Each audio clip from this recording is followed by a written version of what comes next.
Abrantes, lá em Camaçari, que é uma cidade perto de Salvador. É um perto longe, mas é de Salvador. O tema de hoje é o Deus provedor. Mas antes de a gente começar a leitura da palavra, eu gostaria de orar para Deus abençoar este culto, abençoar a igreja, em nome de Jesus. Senhor, muito obrigada, Pai, por esse tipo de vida, muito obrigada, Senhor, por esse dia que foi tão bom, tão tranquilo, tão perfeito. Que o Senhor me continue abençoando este culto, que o Senhor me abençoe este culto. Eu repreendo, Senhor, todo espírito de distração, todo espírito de ansiedade, de nervosismo, toda inquietude, Senhor Jesus Cristo. Que o Senhor me abençoar cada irmão que está aqui, que o Senhor me abençoar o pastor, que o Senhor me abençoar cada ministério dessa igreja, Senhor. Que o Senhor me abençoe o pão e que o Senhor venha trazer prosperidade, Senhor, para essa igreja. Em nome de Jesus. Amém.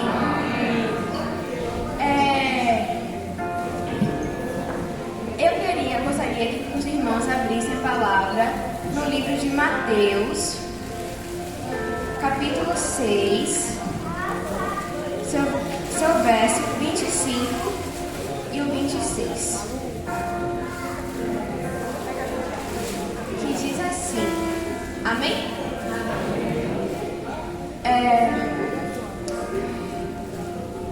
Peraí, que eu vou abrir no 25, capítulo 25.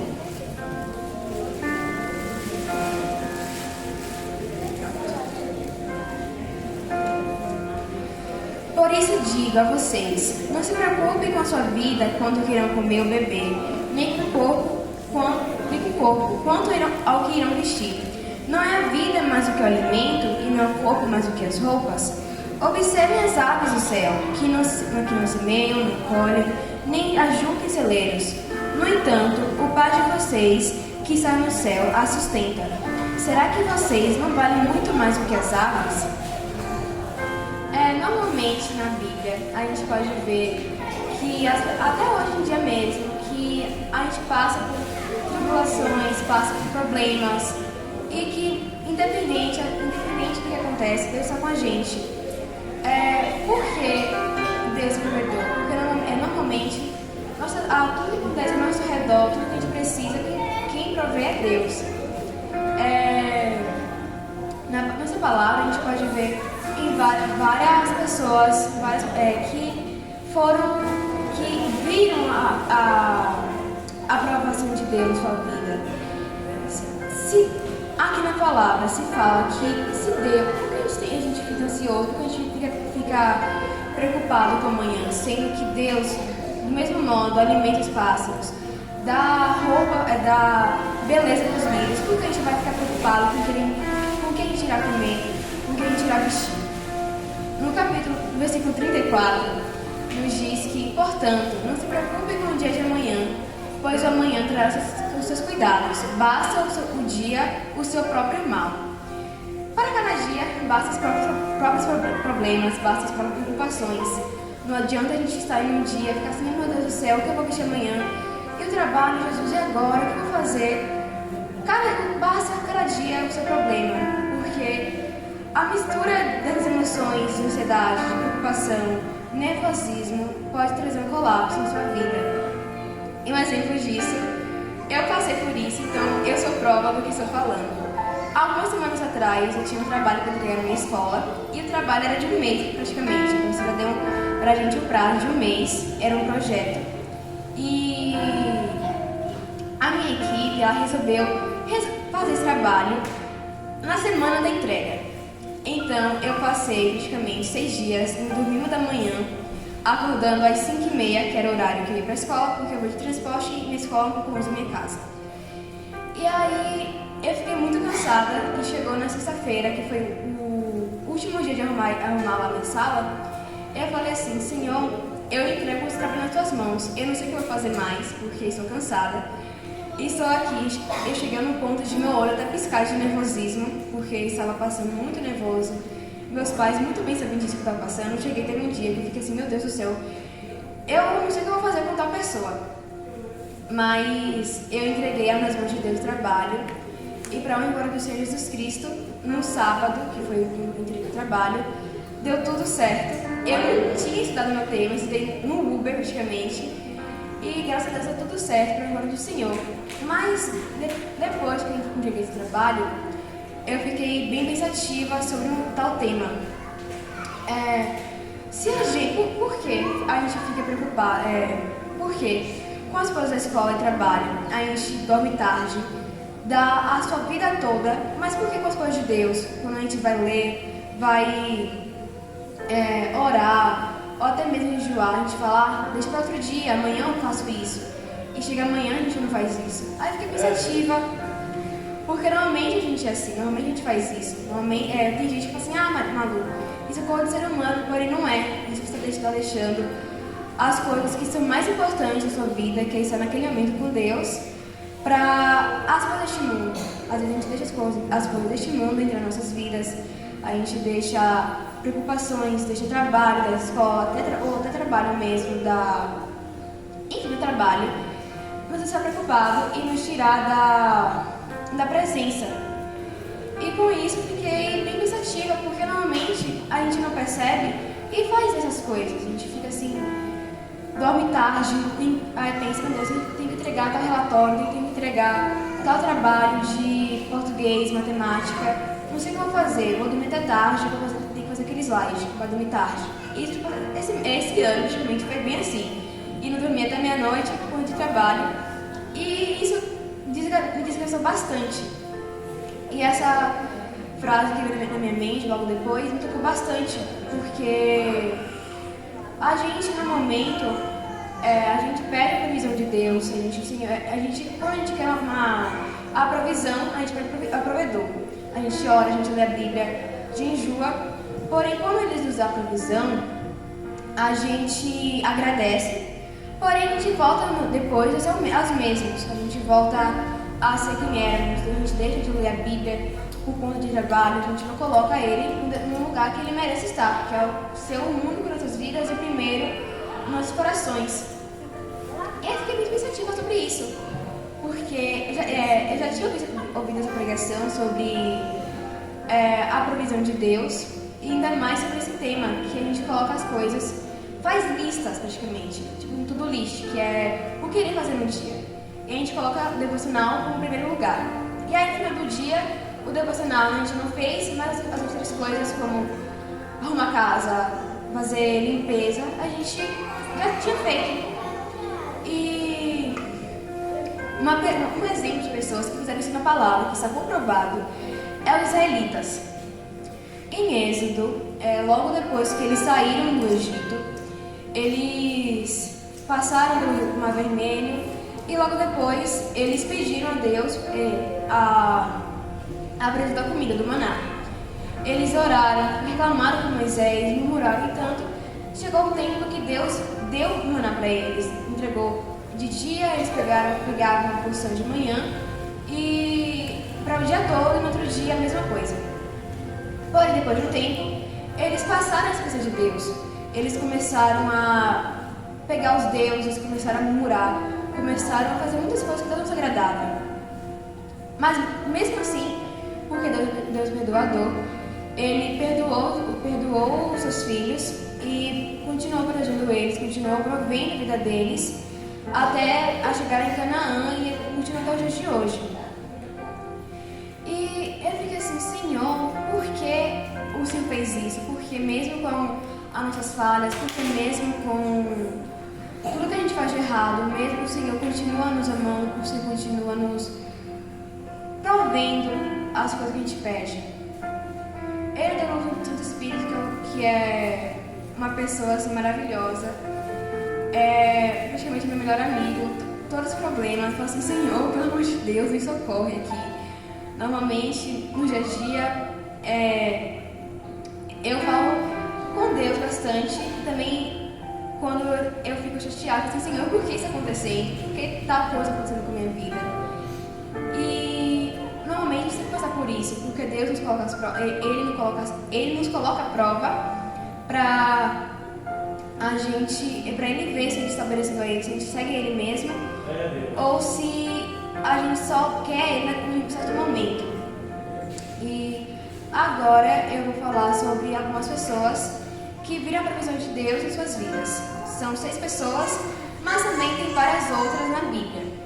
O primeiro é os israelitas, que está no livro de Êxodo, capítulo 16, no seu verso 1 ao 4, que diz o seguinte: Partiram de Elim, e toda a congregação dos filhos de Israel veio para o deserto de Sim, que está entre Elim e Sinai, aos 15 dias do segundo mês, depois que saíram da terra do Egito.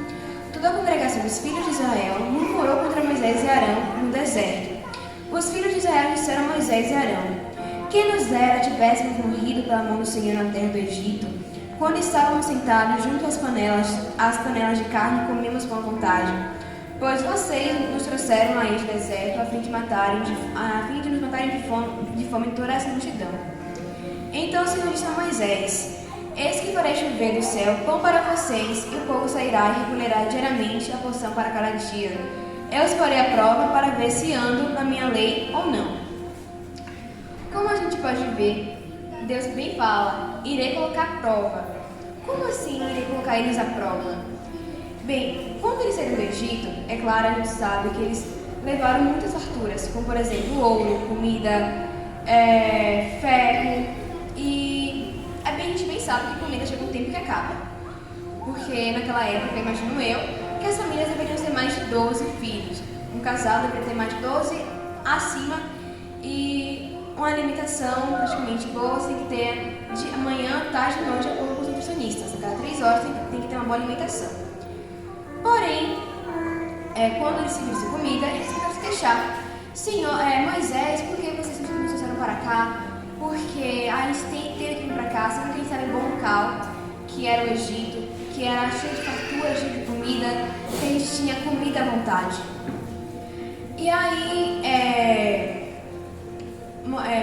contudo, Deus ouviu as murmurações dos israelitas. E ele falou bem para Moisés que ele ia fazer chover do céu a comida, que é o maná, diariamente para eles. Sendo assim, o povo deixou chover diariamente o maná para os israelitas, e logo depois, a gente sabe bem, que depois murmuraram de novo por conta da água. E aí teve o milagre da rocha, que está no capítulo 17. Mas a gente vê que em Êxodo, os israelitas eram um povo muito murmurador. Por que eles eram murmurador? Por conta do comodismo. Que eles passaram 400 anos praticamente, 400 anos ali no Egito, onde eles tinham água, comida à vontade, onde eles tinham uma casa à vontade, cama. Então, comodismo em si. Porém, eles se viram na posição de que ter ido embora do Egito, de ter que sair da bolha de conforto. Eles eram escravizados, eles começaram a ser mais escravizados depois que Moisés chegou lá no Egito e confrontou o rei. E me veio na cabeça, por que eles perguntaram que em voltar ao Egito? Porque eles bem falam: quem nos dera tivéssemos morrido pela mão do Senhor na terra do Egito, quando estávamos sentados junto às panelas de carne e comíamos com vontade. Eu penso assim, se eles ficassem lá do mesmo modo, eles iam murmurar, perguntar a Deus: Senhor, o Senhor não existe? Por que a gente está vivendo uma situação assim tão miserável? Porque praticamente o rei escravizava eles de uma maneira terrível. E do mesmo modo eles iam murmurar, Deus ia se chatear, mas graças a Deus ele mandou Moisés e os livrou e mandou para Canaã. E logo que depois que Moisés morreu, Josué continuou o legado de Moisés. A segunda pessoa é o profeta Elias, que está no livro de 1 Reis, capítulo 17, o seguinte: Então Elias, o tebita, os moradores de Gileade, disse a Acabe: Tão certo como vive o Senhor, Deus de Israel, a quem eu sigo, não haverá orvalho nem chuva nos próximos anos, a não ser quando eu disser. Então a palavra do Senhor veio a Elias, dizendo: Saia daqui, vá para o leste e esconda-se junto ao ribeiro de Querite, nas imediações do Jordão. Você beberá água do ribeiro, e eu ordenei aos povos que sustentem você naquele lugar. Então Elias foi e fez segundo a palavra do Senhor, e retirou-se e ficou morando junto ao ribeiro de Querite, nas imediações do Jordão. Os corvos lhe traziam pão e carne pela manhã, bem como pão e carne ao anoitecer, e ele bebia água do ribeiro. Como a gente pode ver, mesmo com um problema que ele estava passando, porque Elias confrontou o rei Acabe. O rei Acabe era esposo da rainha Isabel, o qual não era uma pessoa assim tão agradável para Deus. Tanto o rei Acabe quanto a rainha de Isabel fizeram muitas coisas que não agradavam a Deus. Então, por conta disso, Deus mandou Elias falar para rei Acabe para dizer para ele que eles ficariam um bom tempo sem chuva. Então, como a gente bem sabe, sem chuva, sem colheita, sem comida. Então, ele ainda falou, vá, fuja daqui, porque se você ficar, você vai morrer. E se você morrer, vai ter outra pessoa para fazer esse milagre que eu quero agora. E Elias obedeceu a ele fugiu para o leste, perto do ribeiro, perto de Criate. E lá naquele local, Elias foi alimentado pelos corvos e pelos corvos, o que alimentavam ele de manhã e noite com pão e carne. Mas eu fiquei pensando, por que corvos? Que é um animal tão impuro, sendo que em Levítico fala que a gente não deveria se aproximar, não deveria nem comer dos animais impuros, como um corvo, que praticamente é da família do urubu. Eu fiquei assim pensativa, como Deus é extraordinário. Ele disse a palavra, porém o animal que proveu a alimentação de Elias foi o corvo, que é um animal impuro. Mas mesmo assim, Deus proveu a vida de Elias a comida. Elias não passou fome, Elias tinha água, abundância, mas ele só tinha duas alimentações diárias, que era de manhã e à noite, não tinha de meio-dia. Mas mesmo assim, Deus foi grandioso com a vida dele, ele teve muitos planos com a vida de Elias, além de prover um local para ele fugir, para ele habitar, ele proveu comida para ele, proveu algo para ele se alimentar, porque se você não comer, se você não beber água, você vai morrer de desnutrição ou de fome. A terceira pessoa é a viúva e seu filho, que também está no mesmo capítulo, que é do versículo 12 ao 16. Que, como não tinha mais água, porque o rio tinha secado, Deus falou para Elias, para ele ir para Sarepta, que era uma cidade, que era a cidade onde a viúva habitava. E no versículo 2 disse assim, a viúva disse: tão certo como vive o Senhor seu Deus, não tenho nenhum pão assado. Tenho apenas um punhado de farinha na panela e um pouco de azeite no jarro. E como você pode ver, apanhei 2 pedaços de lenha e vou preparar esse resto de comida para mim e para meu filho. Vamos comer e depois morreremos de fome. Então Elias disse a ela: não tenha medo, vá, faça o que você disse, mas primeiro faça um pãozinho com o que você tem e traga para mim. Depois prepare o resto para você e para seu filho. Porque assim diz o Senhor, Deus de Israel: a farinha da panela não acabará e o azeite do jarro não faltará até o dia que o Senhor fizer chover sobre a terra. A viúva foi e fez segundo a palavra de Elias. Assim comeram ele, ela e a sua casa durante muitos dias. A farinha da panela não acabou e o azeite do jarro não faltou, segundo a palavra do Senhor anunciada por meio de Elias. Naquela época, as viúvas eram bem discriminadas. Elas não tinham direito, não tinham... viviam sendo isoladas por conta que, para você ter uma família, você tinha que ter um esposo, uma mulher e seus filhos. Só que ela só tinha um filho, seu filho e ela praticamente. E ela tinha desistido da vida, falou: isso aqui é aguardando a morte, isso aqui praticamente vai ser uma das únicas refeições que eu e meu filho iremos fazer juntos. E a partir daqui iremos esperar a morte. Mas, mesmo com medo, ela fez o pão para Elias. Elias comeu, ela comeu e seu filho também. E com a obediência dela, ela viu que Deus proveu alimentação para ela até que o dia que chovesse. Porque sem comida, como eu disse antes, sem água, sem semeadores, sem colheita, sem comida. Mas também, não só disso que Deus proveu a vida dela. Logo depois que eles comeram, logo depois de um tempo, o seu filho passou mal e acabou morrendo. E ela perguntou: Elias, por que meu filho morreu? Isso, aquilo. E agora? Você me prometeu a fartura, mas por que meu filho morreu? Então, sendo assim, Elias pegou seu filho e falou. Elias respondeu: dê-me seu filho. Ele tomou dos braços dela e levou para cima, ao quarto onde ele mesmo se hospedava, e o deitou em sua cama. Então clamou ao Senhor e disse: ó Senhor meu Deus, por que afligiste também essa viúva com que me espero, matando o filho dela?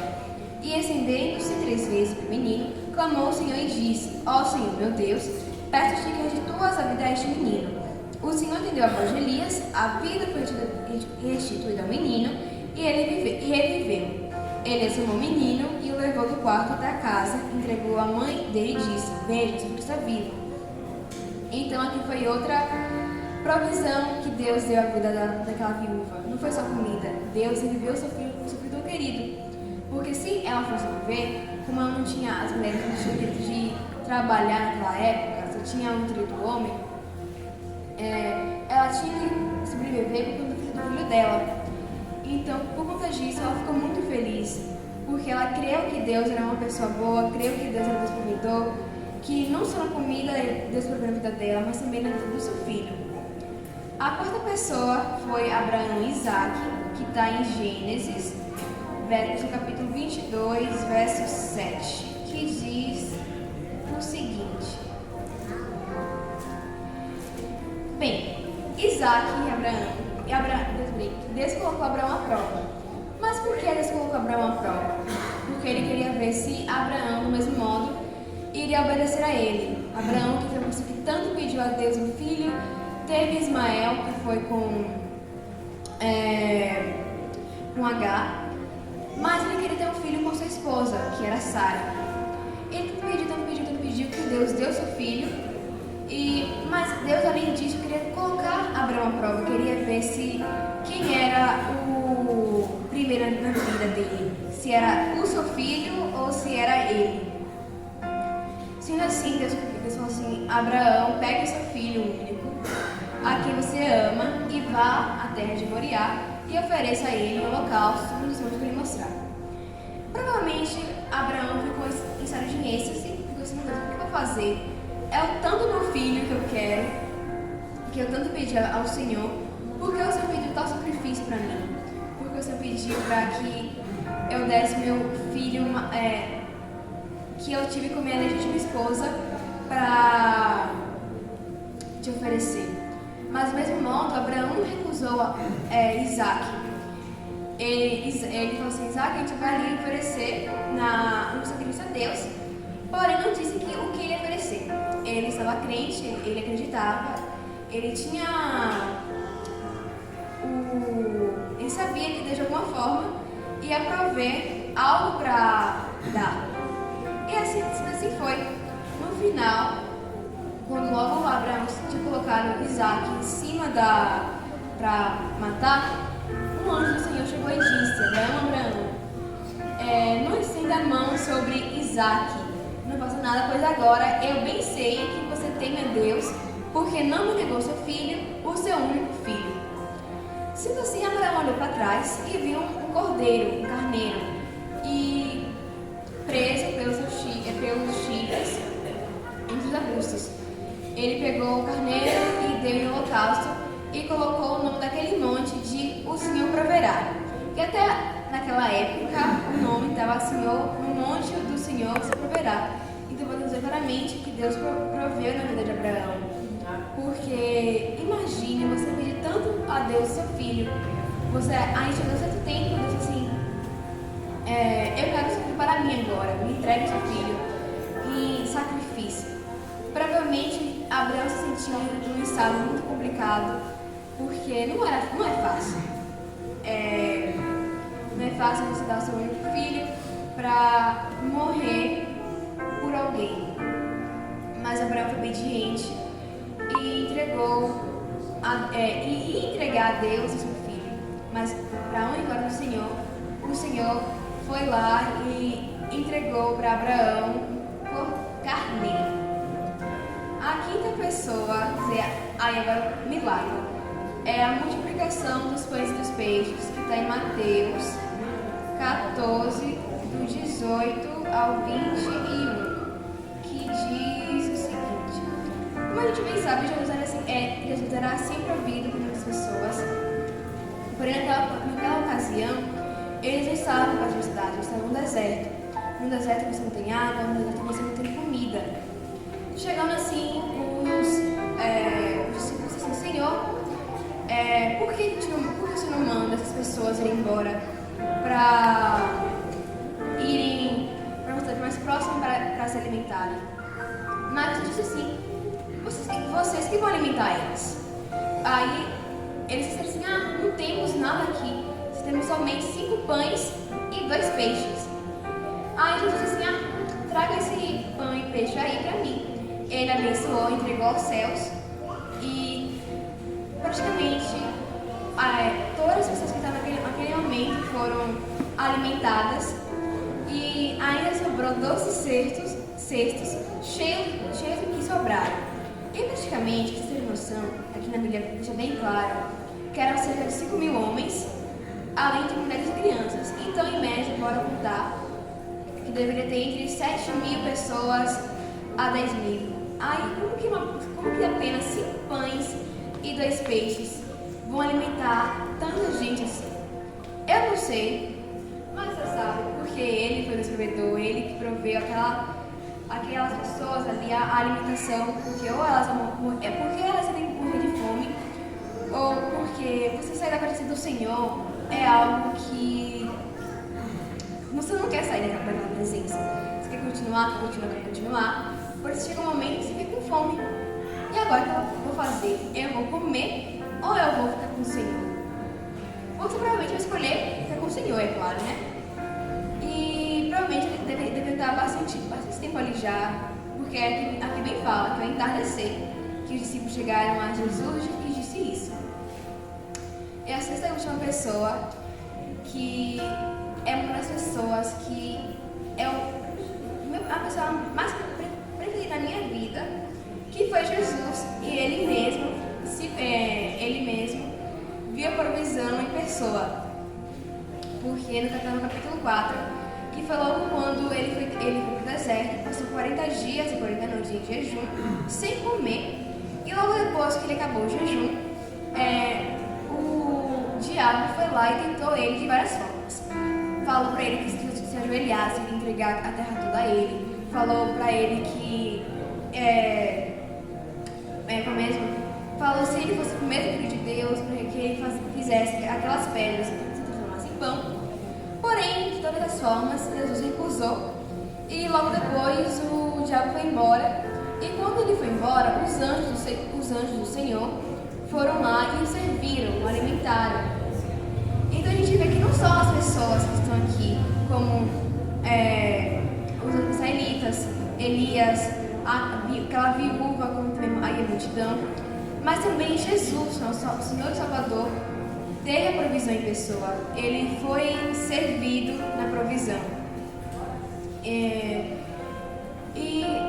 a gente vê que na Bíblia, de todas as formas, a gente vê que Deus, de alguma forma, ele vai tentar as pessoas para ver se ela obedece, como os israelitas e Abraão. Até mesmo pode parecer que Deus não nos ouve, porque tem silêncio e tal, mas é no silêncio que Deus mais trabalha. Independente se você não estiver sendo, você não está ouvindo a voz de Deus, se você estiver cansado de tanto orar pedindo provisão, Deus vai dar a provisão da melhor maneira possível para você, e Ele vai falar com você de alguma maneira e te demonstrar o caminho certo para você seguir. E para finalizar, a gente precisa confiar mais no Senhor. porque a gente precisa do provedor e da provisão, porque o provedor que vai nos dar a provisão para a gente seguir em frente. Agora vamos orar para finalizar e agradecer também ao meu timário que me deu a oportunidade de estar aqui hoje falando a palavra do Senhor. Senhor, muito obrigada por mais um dia, obrigada, Senhor, por este culto, por cada conseguir contribuir, Senhor, para que a gente da melhor forma possível. Que o Senhor continue abençoando essa igreja, que o Senhor continue abençoando ao pastor, que o Senhor venha continuar abençoando, Senhor, as mulheres, as crianças, os adolescentes, os jovens, que o Senhor nos dê uma boa noite de sono, uma boa noite de descanso e que o Senhor nos leve em paz a nossas casas. Muito obrigada, Senhor. E também te oro que o Senhor venha trazer a paz a Israel, trazer a paz aos países, Senhor, que estão em guerra. Que o Senhor venha, Senhor, tirar, Pai, toda a iniquidade que está naquele país. Que o Senhor venha trazer paz. Que o Senhor venha trazer, Senhor, a provisão, Senhor, para o rei, para o presidente, Senhor, de Israel. Que ele venha ver, Pai, da melhor forma possível, Senhor, de proteger esse país. Que bem na nossa Bíblia fala, Pai, que Israel e Jerusalém é a cidade santa do Senhor. Que o Senhor vai proteger, Senhor, os seus filhos, que o Senhor vai no lugar, que o Senhor vai proteger as crianças, as mulheres grávidas, que o Senhor vai proteger os seus bebês, Senhor. Que o Senhor vai proteger cada um, cada soldado, Senhor, em nome de Jesus. Amém. Aplauda o Senhor pela vida da Malu. Que Deus abençoe. Graça, viu? Para que você possa pregar muito a palavra do Senhor. Amém? Pastor.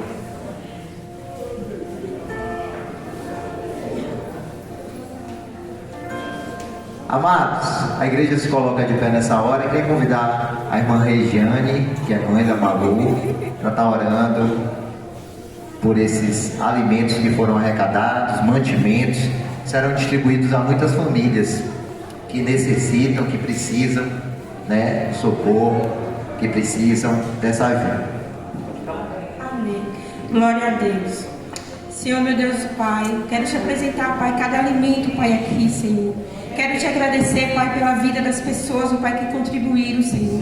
Que Tu venha, Senhor Jesus, a multiplicar, Pai, cada dia mais, Senhor. Pai, em nome de Jesus, ó Pai, abençoa, Pai, cada vida, Pai. Cada pessoa, Pai, que aqui contribuiu, Senhor, em nome de Jesus, ó Pai. Senhor, em nome de Jesus, abençoa, Pai, esse grupo, Pai, do grupo PAN, Senhor, em nome de Jesus. Cobre, Pai, todos eles, ó Pai, com Teu sangue. Reveste, Pai, com toda a Tua armadura. Senhor, quebra, Pai, as cadeias, os laços, as correntes, Pai. Tudo, Pai, que não provém de Ti, Pai, toda palavra contrária, toda palavra de maldição que for lançada, Pai, contra esse grupo, Pai, que caia por terra, Pai. Nós já repreendemos, Senhor, em nome de Jesus, ó Pai. Senhor, que venha a Tua provisão, ó Pai, sobre a igreja, Pai. Que venha a provisão, Pai, sobre a vida, Pai, de cada um dos Teus filhos, ó Pai. Pai, que Tu venha, Pai, suprir as necessidades, Senhor, de cada um dos Teus filhos, Pai, em nome de Jesus. Pai, eu também te peço, Pai, em nome de Jesus, repreende, Pai, todo espírito de avareza, Pai.